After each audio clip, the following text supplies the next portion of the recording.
Student, তোমরা যারা ক্যালকাটা ইউনিভার্সিটির আন্ডারে থার্ড সেমিস্টারের ছাত্রছাত্রী আছো এবং তোমাদের রাষ্ট্রবিজ্ঞান সাবজেক্টে অনার্স আছে, তোমাদের জন্য আজকের ক্লাসটা খুবই গুরুত্বপূর্ণ। আজকের ক্লাসে তোমাদের CC6 পেপার অর্থাৎ কম্পারেটিভ পলিটিক্স অ্যান্ড গভর্নমেন্ট, তুলনামূলক রাজনীতি ও শাসন ব্যবস্থা, এই পেপারটা থেকে গুরুত্বপূর্ণ SAQ প্রশ্ন উত্তর নিয়ে আলোচনা করব। আজকের ক্লাসে তোমাদের প্রিভিয়াস ইয়ার্সের SAQ প্রশ্ন উত্তর নিয়ে আলোচনা করব। অর্থাৎ আজকের ক্লাসে তোমরা যেটা পাবে 2021 সাল এবং 2020 সাল এই দুটো ইয়ারের SAQ প্রশ্নপত্রের সমাধান তোমরা পাবে। আজকের ক্লাসটা অবশ্যই ভালো করে দেখো, কারণ 2020 সাল আর 2021 সাল এই দুটো ইয়ারের প্রশ্নপত্র তোমাদের জন্য সবথেকে গুরুত্বপূর্ণ। আজকে এই 30টা প্রশ্ন উত্তর তোমরা দেখে নাও। আরেকটা বিষয় তোমাদের বলার আছে যে বিগত বছরগুলির মতো এবছরেও তোমাদের জন্য অনলাইন কোচিং ক্লাস চলছে।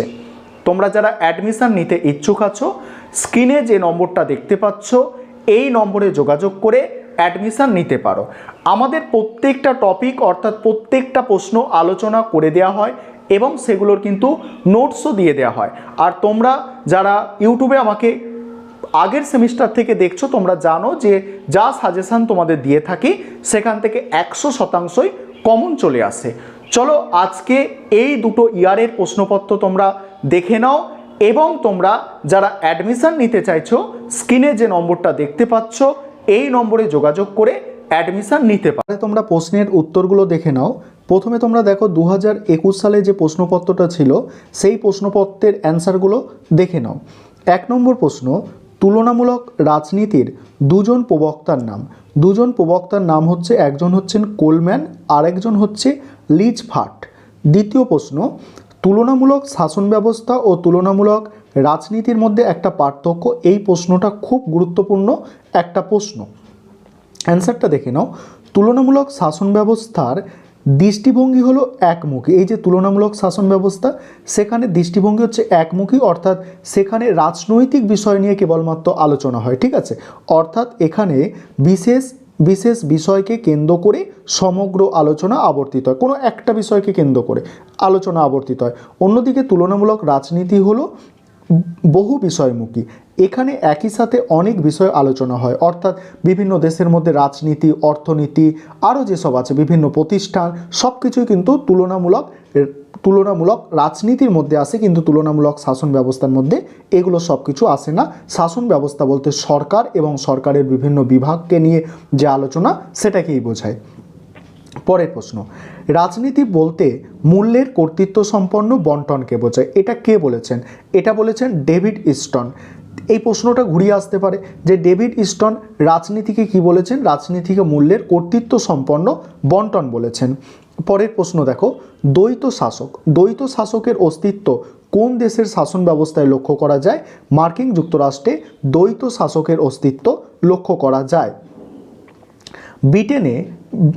ব্রিটেনে পার্লামেন্ট সম্পর্কিত একটি রীতিনীতি উল্লেখ করো। ব্রিটিশ পার্লামেন্ট সম্পর্কিত একটি রীতিনীতি হলো আইনের অনুশাসন। আইনের অনুশাসন। আরেকটা যদি রীতিনীতি বলা হয়, এখানে লিখবে তোমরা যে দ্বিতীয় যে রীতিনীতি সেটা হচ্ছে বংশানুক্রমিক শাসকের অস্তিত্ব। অর্থাৎ তোমরা জানো যে ব্রিটেনে বংশানুক্রমিক শাসক আছে, অর্থাৎ রাজা বা রানী এখনও কিন্তু ব্রিটেনে বর্তমান আছে। পরের প্রশ্ন, সুইজারল্যান্ডে গণভোট কি? গণভোটের অর্থ হলো জনগণের ভোট। সুইজারল্যান্ড হলো প্রত্যক্ষ গণতন্ত্রের দেশ। সেখানে জনগণ যেসব পদ্ধতির মাধ্যমে প্রত্যক্ষভাবে শাসন কার্যে অংশগ্রহণ করে তাদের মধ্যে উল্লেখযোগ্য হলো গণভোট। আরেকটা যদি বলে প্রত্যক্ষ গণতন্ত্রের আরেকটা সিস্টেমের নাম বলো, সেটা হচ্ছে গণ উদ্যোগ। সেটাও সুইজারল্যান্ডে আছে, গণভোট এবং গণ উদ্যোগ। তারপর দেখো পরের প্রশ্ন। বাংলাদেশের দলব্যবস্থার একটি বৈশিষ্ট্য লেখো। বাংলাদেশে বহু সংখ্যক রাজনৈতিক দল রয়েছে। আমাদের ভারতবর্ষে যেমন অনেক রাজনৈতিক দল আছে, বাংলাদেশেও তেমনই বহু সংখ্যক রাজনৈতিক দল আছে। তবে এদের মধ্যে দুটি দল প্রধান, একটা হচ্ছে আওয়ামী লীগ এবং আরেকটা হচ্ছে বাংলাদেশ জাতীয়তাবাদী দল। পরের প্রশ্ন দেখো, ব্রিটেনের চাপ সৃষ্টিকারী গোষ্ঠীর একটি বৈশিষ্ট্য লেখো। ব্রিটেন বহু চাপ সৃষ্টিকারী গোষ্ঠী রয়েছে। বলছে ব্রিটেনে বহু চাপ সৃষ্টিকারী গোষ্ঠী রয়েছে, এরা পার্লামেন্টকে প্রভাবিত করে। গোষ্ঠীগুলি সরকারি নীতি পরিবর্তনের জন্য সাধারণত কমন সভার মাধ্যমে চাপ সৃষ্টি করে। এই কমন সভাটা কি?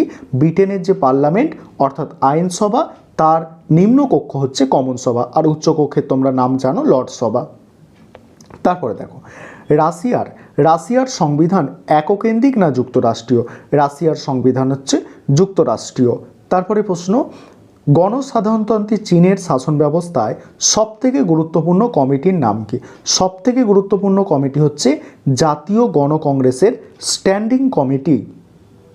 নেক্সট প্রশ্ন, রাশিয়ার রাষ্ট্রপতির মেয়াদ কতদিন?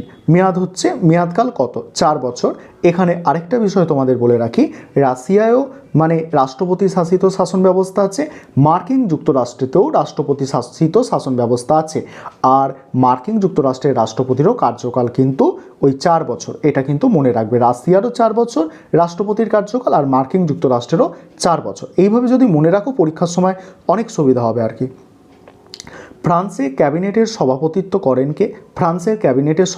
করেন কে? রাষ্ট্রপতি।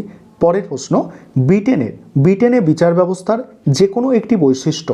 ব্রিটেনে বিচার ব্যবস্থায় আইনের অনুশাসন প্রয়োগ হয়। তারপরে দেখো, মার্কিন সনদ মানে বিল অফ রাইটস যেটাকে বলা হয়, সেই বিল অফ রাইটস কি? অধিকারের সনদ আর কি, মার্কিন সনদ, এটা মার্কিন যুক্তরাষ্ট্রে, সেই কারণে তোমাদের বললাম যে মার্কিন সনদ অর্থাৎ অধিকারের সনদ অর্থাৎ বিল অফ রাইটস।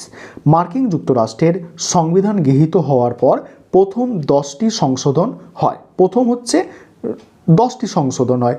এই সংশোধনের মাধ্যমে ধর্মের স্বাধীনতা, বাক স্বাধীনতা প্রভৃতি কয়েকটা অধিকার স্বীকৃত হয়। এই সংশোধনকে বলা হয় অধিকারের সনদ বা বিল অফ রাইটস। তারপরে প্রশ্ন, গণসাধারণতন্ত্রী চীনে গণতান্ত্রিক কেন্দ্রিকতার একটি বৈশিষ্ট্য। গণসাধারণতন্ত্রী চীনে গণতান্ত্রিক কেন্দ্রিকতার বৈশিষ্ট্য হল চীনের সংস্থাগুলি ওপরের সংস্থা বা গণসংগঠনের সিদ্ধান্ত ও নির্দেশ মেনে চলবে। এবারে দেখো, 2021 সালে যে প্রশ্নপত্রটা তোমাদের পরীক্ষায় এসেছিল সেটার অ্যান্সারগুলো নিয়ে আলোচনা করব।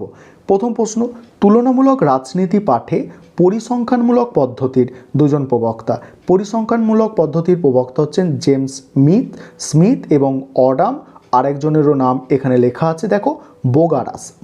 3 জনের নাম, এখানে 2 জনের নাম লিখলেও তোমাদের হবে।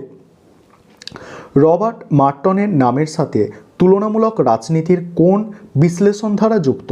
রবার্ট মার্টনের নামের সাথে তুলনামূলক রাজনীতির ব্যবস্থাজ্ঞাপক দৃষ্টিভঙ্গির বিশ্লেষণ ধারা যুক্ত। ব্যবস্থাজ্ঞাপক দৃষ্টিভঙ্গির।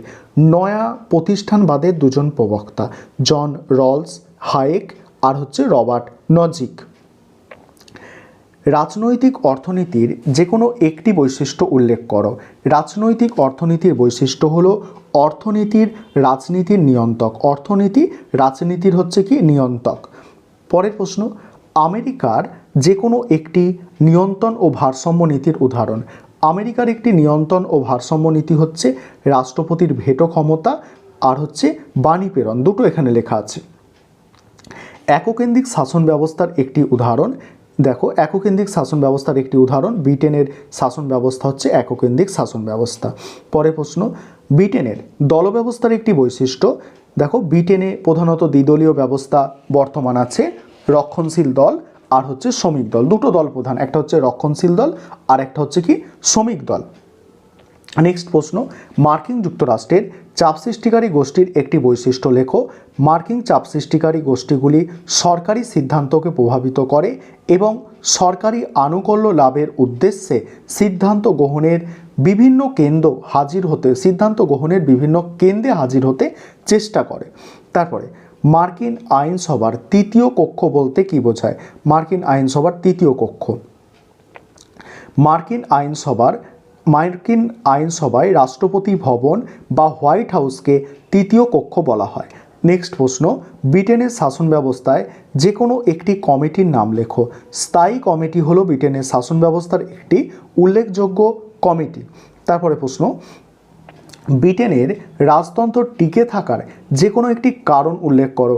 ব্রিটেনের রাজতন্ত্র টিকে থাকার একটি কারণ হলো ব্রিটিশ রক্ষণশীল প্রকৃতির। ব্রিটিশরা লিখবে, ব্রিটিশরা রক্ষণশীল প্রকৃতির, ইংরেজ জাতির রক্ষণশীল প্রকৃতি রাজতন্ত্রের মতো প্রাচীন ও ঐতিহ্যমণ্ডিত প্রতিষ্ঠানকে বাঁচিয়ে রেখেছে। পরের প্রশ্ন, পরিষদীয় দায়িত্বশীলতা বলতে কি বোঝায়?